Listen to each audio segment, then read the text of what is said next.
Halo semuanya, kita ketemu lagi nih di video berikutnya yang membahas untuk saat ini yaitu menentukan tujuan online shop nih teman-teman. Ya, aku kasih tahu ya teman-teman. Jadi untuk menentukan tujuan dalam online shop itu ada apa aja? Nah, ini kita lihat sama-sama. Oke. Jadi yang harus teman-teman ketahui ya, pertama kita harus memiliki tujuan atau goals yang jelas. Oke, jadi kita punya tujuan. Kira-kira kita menggunakan sosial media, tujuan atau goals-nya itu untuk apa? Apakah untuk melakukan brand awareness atau ingin memiliki komunikasi atau interaksi lebih dekat dengan audiens kita atau apa nih? Kira-kira tujuan ketika kita mau jualan lewat online, teman-teman. Tujuannya apa nih? Atau misalkan langsung mau untuk mencapai suatu pembelian atau penjualan. Nah, jadi harus jelas ya teman-teman. Jangan membuat tujuan yang banyak ya, bercabang-cabang. Jadi kalau misalkan tujuannya terlalu banyak, akhirnya nanti sulit untuk direalisasikan. Oke, teman-teman. Kemudian selanjutnya memiliki target waktu atau time limit. Nah, ini benar banget nih teman-teman.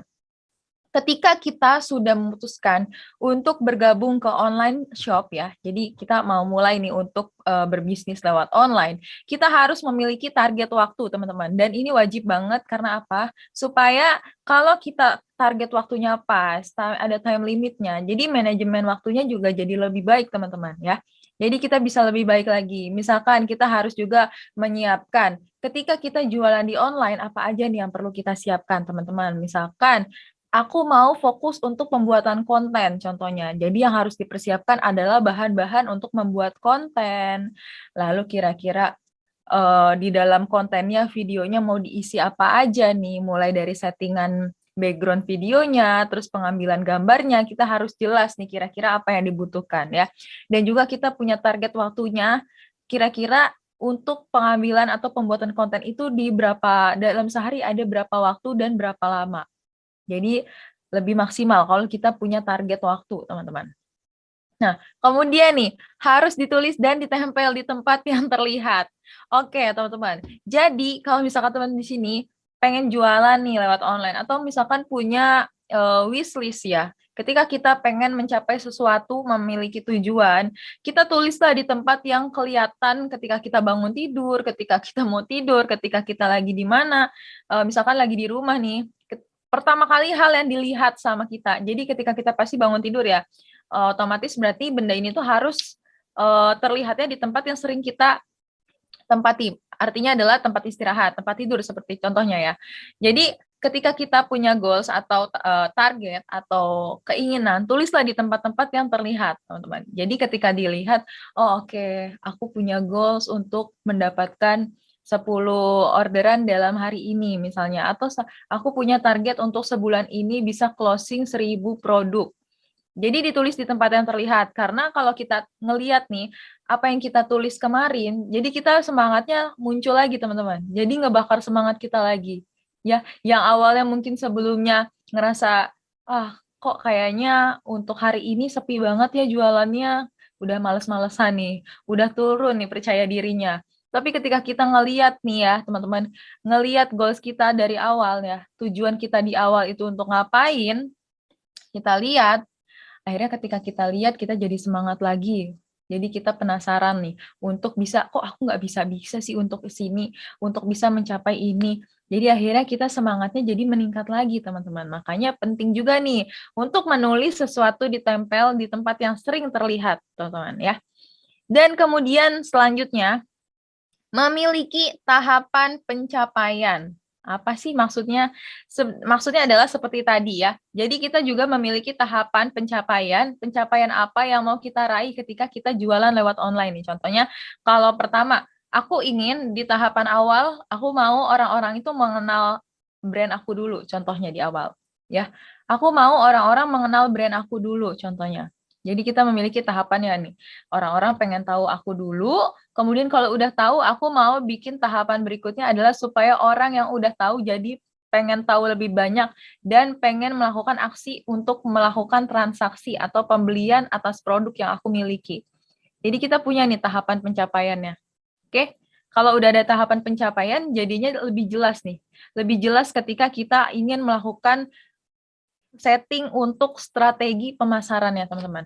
Nih, ini dia bakal nyambung ya sama poin berikutnya, yaitu punya strategi pemasaran, teman-teman. Nah, jadi kalau kita udah jelas tahapan pencapaiannya kira-kira apa, udah kita susun, selanjutnya adalah kita tinggal realisasikan untuk membuat suatu strategi pemasaran untuk mencapai tujuan tersebut. Nah, untuk memiliki atau mengatur strategi pemasarannya itu ada apa aja, yang kita tahu ya, jualan di online itu ada banyak banget platform yang bisa digunakan, teman-teman. Mulai dari marketplace, terus juga ada sosial media, lalu juga ada website, ya teman-teman. Jadi bisa dimanfaatkan ya untuk platform-platform tersebut untuk kita membuat namanya strategi nih. Nah, kalau misalkan di sosial media, contohnya kita mau jualan di Instagram. Artinya, strategi yang kita buat ketika kita mau mulainya di Instagram dulu, contohnya nih di Instagram dulu nih ya, teman-teman kita bikin simple dulu di Instagram dulu contohnya. Jadi, yang harus kita lakukan strategi dalam membuat pemasarannya di Instagram adalah apa aja? Artinya kita harus rutin bikin konten, kita harus riset konten, teman-teman ya. Kira-kira konten yang gampang dilihat atau banyak diminati orang-orang buat nonton sampai habis itu jenis kontennya kayak gimana. Sering-sering juga untuk riset kompetitor nih.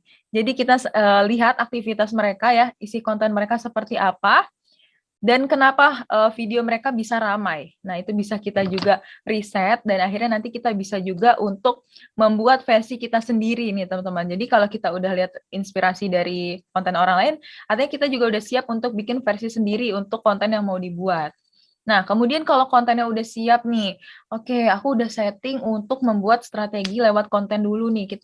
Aku udah atur mengenai membuat kontennya, isi dari konten, terus action-nya mau kemana. Nah, ini juga ada action-nya nih, teman-teman. Kalau bikin konten, kita juga harus tentuin action-nya mau kemana. Oke? Ada di belakang konten itu yang namanya call to action. Jadi, tahapan di dalam suatu konten itu pertama ada headline, isi konten, sama call to action. Call to action ini mau kemana? Kalau konten kalian itu mengarahkan mereka yang nonton untuk follow kalian, berarti itu call to action kalian adalah meminta orang yang melihat kita di sosmed untuk follow kita. Kalau misalkan call to action-nya untuk mendirect atau mengarahkan mereka melakukan pembelian, artinya ada kata-kata yang kita keluarkan ketika menyampaikan di bagian akhir dari isi kontennya. Nah, itu salah satu strategi dalam pembuatan konten. Lalu strategi pemasaran lainnya itu seperti apa nih kalau kita mulai di Instagram dulu? Kalau kita udah buat konten, teman-teman ya, dan kita udah maksimal dan konsisten dalam membuat konten, selanjutnya strategi pemasaran berikutnya adalah mendistribusikannya nih, teman-teman. Jadi kalau misalkan teman-teman di sini mau untuk mengatur strategi pemasaran berbayar, teman-teman boleh untuk mempelajari terkait iklan yang ada di Instagram atau Instagram Ads. Terus selain itu untuk media berbayarnya ya ada juga endorsement dan juga paid promote dengan influencer. Itu juga masuk ke dalam strategi pemasaran ya, teman-teman ya. Dan kemudian memiliki goal utama bisnis Anda. Nah, ini juga balik lagi nih ke poin nomor 1, teman-teman. Jadi kita harus punya goal utama nih untuk bisnis kita itu goalnya mau kemana nih, oke? Jadi mau kemana? Misalnya, pasti kan kita kalau kita tahu bisnis itu ada banyak sekali ya. Ada yang jualannya produk ya, produk fisik, ada yang produk digital, terus juga ada yang jualan seperti kursus ya, course kayak gitu juga banyak ya. Jadi goalnya mau kemana nih? Kalau misalkan produknya fisik, artinya goalnya adalah untuk mencapai pembelian yang lebih banyak ya, atau banyak terkait produk yang kita milikin. Ya, terus kalau misalkan jualan produk digital, kayak misalkan voucher, terus juga jualan e-book dan sebagainya, berarti sama ya, yaitu untuk mendapatkan orang-orang yang tertarik dengan produk-produk digital terkait e-book, terus juga voucher, dan masih banyak lagi ya untuk produk digital itu kayak journaling gitu, buat template-templatenya juga itu kan masuk ke dalam produk digital ya teman-teman.